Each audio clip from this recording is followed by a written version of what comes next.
Today on the newscast, Russian and Syrian fighter jets conduct joint patrols near Israel's Golan Heights. Is this a message to Israel? Plus, Ukraine wants Iron Dome. Get all the breaking details next.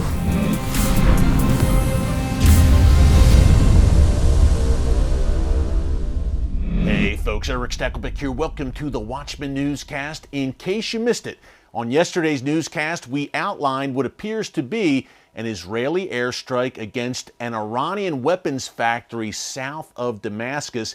If you missed it, just go to our archives under newscast, and while you're there, be sure to subscribe and click the notification bell so you get alerts every time a new video is posted. Hey, we outlined how Israel, according to Syrian state media, fired missiles, Israeli fighter jets, from above the Golan Heights region, again, targeting this Iranian factory near Damascus International Airport in the shadow of the Syrian capital. Now, the Middle East is the world's most volatile and strategic region, as we tell you on a daily basis here on the newscast, and that's why we encourage you to subscribe to our daily updates. And lo and behold, we have further proof of that today in the wake of those Israeli airstrikes early Tuesday morning. A few hours later, in a major development, folks, Syrian and Russian fighter jets conducted, number one, joint exercises, and number two, joint patrols of southern Syria, including along the Syrian-Israel border in the shadow of Israel's Golan Heights. Now, number one, major development because it comes just hours after those Israeli strikes in Syria. Was this a message to Israel by Vladimir Putin and Bashar al-Assad's regime? More on that in a minute. But number two, this was the first such joint military maneuvers by the Russian and Syrian militaries, in this case the Air Force, since February, in, again, a very important occasion that was largely overlooked, surprise, surprise, by the mainstream media, where Russia conducted its largest naval drills and military drills in the Mediterranean off the coast of Syria since the end of the Cold War.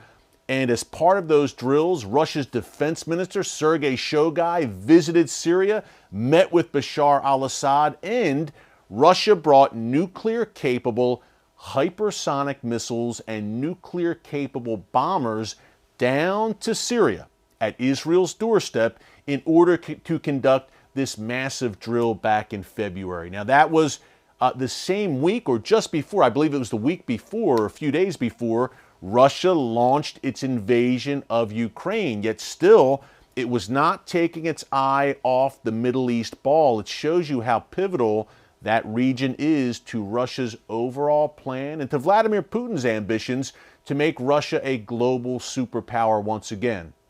Now, that was late February. Again, fast forward to yesterday, we are now in June, and we see Russia and Syria maneuvering in midair. Russian fighter jets, Syrian fighter jets together. Now, the Syrian fighter jets reportedly worked on taking out enemy warplanes and enemy drones under the cover, or with the cover, as part of this drill, of the Russian Air Force. So they were working in tandem, and as I mentioned at the top, they then conducted these joint patrols all along southern Syria, right up against Israel's northeastern border. So not really a comforting thought if you're sitting in Jerusalem as a member of the Israeli government to see Russia, a nuclear powerhouse in the very least, openly aligned with one of your greatest enemies, the regime of Bashar al-Assad, and conducting military maneuvers together at your doorstep. Folks, when it comes to Russia and its involvement in the Middle East and its relationship with Israel in a larger sense, you can't get around the fact that Russia is aligned with Israel's greatest enemies, openly aligned, shoulder to shoulder, in Syria with the regime of Bashar al-Assad, with the Iranian regime, and with Hezbollah. Oh, and by the way, last month, Russia also hosted a Hamas delegation in Moscow. So I've said it many times here about Vladimir Putin and a larger sense about Russia. You can tell a lot about a person or a nation by the company they keep. In the case of Russia, they keep the company of the enemies, the sworn enemies of Israel and America. So we can expect, I believe, considering that point, Russia and Israel to have a very productive long-term relationship, especially, again, when there are thousands of Russian troops in Syria at Israel's doorstep. We've been documenting here in the newscast over the past several months the slow but steady unraveling, really, of the Israel-Russia relationship. It really went into overdrive with the Russian invasion of Ukraine. More on that in a second, but we've had a series of condemnations by Russia, Russian diplomats, Russian ambassadors of Israel, in particular over Israel's airstrikes against Russia's good friends, the Iranian regime and its proxies inside Syria. Russia seems to be losing patience with Israel's activities there in Syria. And again, folks, you have to wonder if this joint patrol coming just hours after those Israeli airstrikes near Damascus was some sort of message to Israel. Now, we reported here in the newscast last month also that there were rumblings in a previous Israeli airstrike in Syria that perhaps Russia or Russian forces in Syria, for the first time, fired anti-aircraft missiles at Israeli fighter jets. Now, there were no large denials by the Putin regime, but there were apparently some denials by various Russian officials. But this was reported in some Israeli media outlets and Middle Eastern media outlets. It gives you pause. It gives you pause for concern, in particular, again, if you are in Israel's leadership. This is a very precarious position Israel finds itself where, look, they're trying not to anger Vladimir Putin and shake the hornet's nest in Moscow because Israel wants to maintain that freedom to operate in Syria and push back Iranian and Hezbollah forces from the Golan, and even more importantly, perhaps, put a dent in and stop the transport of those advanced weapon systems that Iran continues to ship into Syria to be used, in their view, one day against Israel, in particular those precision-guided missiles, PGMs for short. That's the main reason you see these Israeli airstrikes in Syria.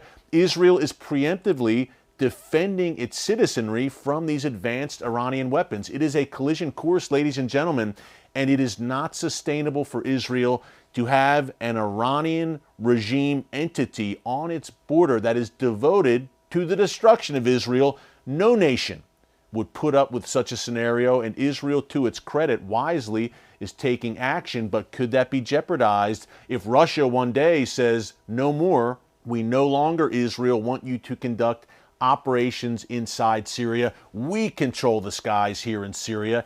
That is not an unlikely scenario, folks. And by the way, as we talk about Israel kind of walking that fine line, friendly with Ukraine and friendly with Russia until recent months at least, Ukraine, or Ukraine's ambassador to Israel just yesterday in a press conference in Tel Aviv, requested that Israel supply its Iron Dome missile defense system to Ukraine. We'll see how Israel responds there. Obviously, if Israel did that, Russia's response would be fierce, to say the least. And one way Russia is hitting back at Israel, whenever Israeli diplomats have condemned Russia's behavior in Ukraine, Russia has turned around and, number one, made comments about Israeli activities in Syria, in Jerusalem, number two, in Judea and Samaria. Even a deputy Russian ambassador to the UN back in February said that Russia does not recognize the Golan Heights as Israeli territory. He said that is Syrian territory. That is occupied Syrian territory. So it gives you an idea of the game Russia is playing in the diplomatic realm. For starters, Russia will try to make things very difficult for Israel on issues like the Golan, Judea and Samaria, and Jerusalem. A lot going on, and we didn't even mention the prophetic implications of all of this, which we've been digging into pretty heavily over the past few months, in particular since that Russian invasion of Ukraine. I'm talking, of course, about that war of Gog and Magog. Funny name, I know, but if you don't know about it, check out the book of Ezekiel, chapters 38 and 39, which I believe detail a future war, a future latter days, as Ezekiel calls it, confederation of nations led by Russia coming against Israel. Here's the good news. That confederation doesn't get very far. They meet their demise on the mountains of Israel, courtesy of the God of Israel, because he still sits on the throne and he is in control. Hey, thanks so much for joining us here today on the Watchman Newscast. Until tomorrow, God bless you. And remember, never hold your peace.